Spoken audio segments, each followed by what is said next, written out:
Deux terres parallèles entrent en collision, résultant en l'année 1999 et 2018 mélangées, et puis un homme aime une fille du futur, mais que se passe-t-il quand ils connaissent la vérité? Bienvenue au film sommaire. Aujourd'hui, je vais vous parler d'un film de science-fiction chinois intitulé Combien de temps vais-je t'aimer? Spoiler à venir et assurez-vous de vous abonner si vous êtes nouveau ici. Gosha est une femme de 30 ans vivant à Shanghai. Elle avait 12 ans lorsque son père millionnaire est décédé dans un accident. Depuis que Gosha a commencé à travailler, elle essaie de gagner suffisamment d'argent pour racheter la maison. Cependant, son travail minable ne paie pas. Ensuite on nous montre Ming, un concepteur immobilier chanceux. Il cherche désespérément un client pour investir dans ses idées, mais n'a pas encore rencontré de succès. À la fin de la journée, Ming et Go rentrent chez eux dans leur quartier minable.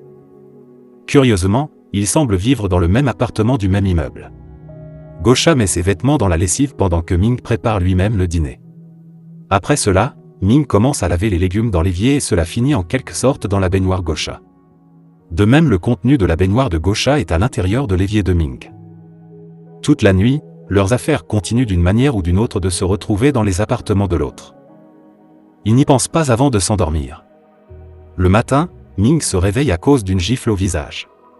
L'appartement de Gosha a fusionné avec le sien et s'est transformé en une seule salle géante. Au début, ils paniquent et pensent qu'ils sont cambriolés, mais ensuite ils enregistrent l'état de leur chambre, ce qui les rend encore plus confus. Du côté de la fenêtre de Go, il fait beau et ensoleillé pendant que le côté Ming est pluvieux. Les deux se tiennent devant leur porte. Ming passe le premier et ouvre son côté de la porte. Dehors, c'est un monde qui lui semble normal, mais choquant pour Go. Il s'avère qu'il a 25 ans et qu'il vit à l'année 1999. Go passe rapidement de son côté de la porte et cette fois, Ming est surpris de voir le monde développé de 2018. Ils essaient d'ouvrir les portes en même temps, ce qui fait fusionner l'appartement encore plus. Ils découvrent qu'ils ne peuvent pas ouvrir leurs portes en même temps et qu'ils ne peuvent pas franchir la porte de l'autre tant que celui-ci ne l'a pas fait. Go se rend compte que dans la chronologie de Ming, son père est toujours en vie. Elle se rend rapidement dans la maison de son enfance et se voit plus jeune jouer avec son père. Remplie d'émotions, lorsqu'elle essaie de les approcher, la terre tremble et l'arrête. Ming veut aussi voir ce qui lui arrivera dans le futur.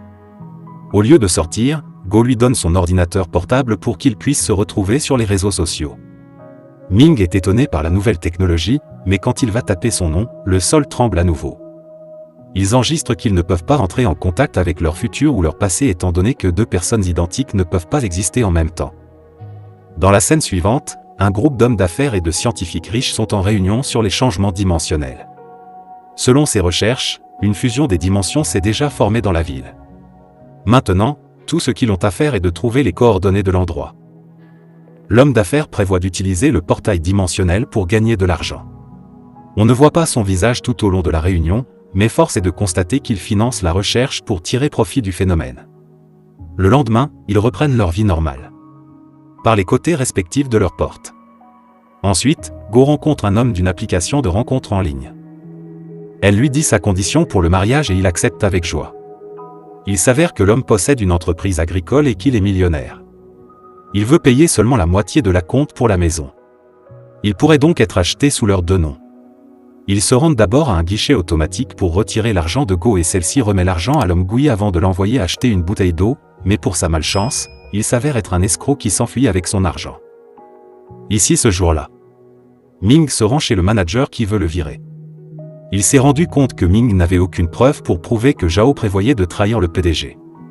Le lendemain, Go est à son travail à la bijouterie. Lorsqu'elle tombe sur sa meilleure amie d'enfance Sheya, elle se fait passer pour une riche cliente pour paraître plus attrayante aux yeux de Sheya qui est mariée à un millionnaire. Elle rentre chez elle en pleurant pendant que Ming la console. Tous les deux regardent la télé ensemble. Lorsqu'une émission sur la loterie attire leur attention. Le lendemain, ils collectent avec enthousiasme les numéros gagnants du billet de loterie et les achètent en l'an 1999. Avant même que les résultats ne soient annoncés, ils commencent à faire la fête et à se rendre au bar en fin de journée. Le lendemain matin, ils se réveillent sur le même lit. Ils sont nerveux parce que c'est le jour où les résultats de la loterie seront annoncés.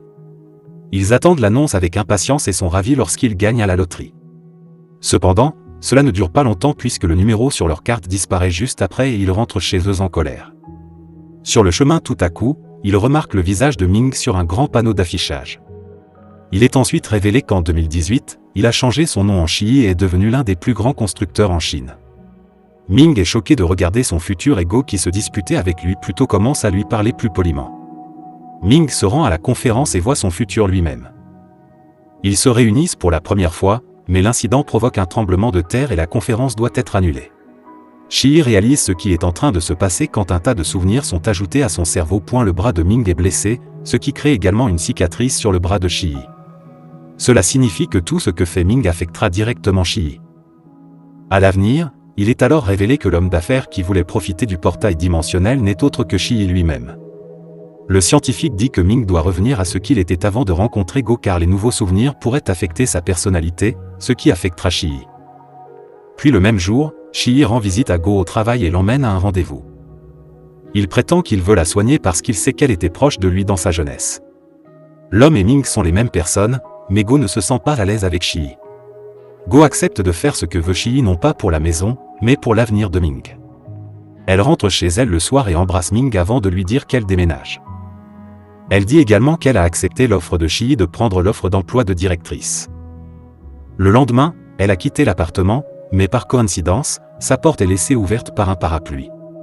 Cela signifie que le Ming peut aller jusqu'en 2018 même sans son aide. Le PDG retrouve Go dans son bureau et découvre son plan pour le trahir. Zhao panique et l'assomme avant de lui faire avaler de l'alcool. Il prévoit de tuer l'homme et de donner l'impression qu'un accident s'est produit.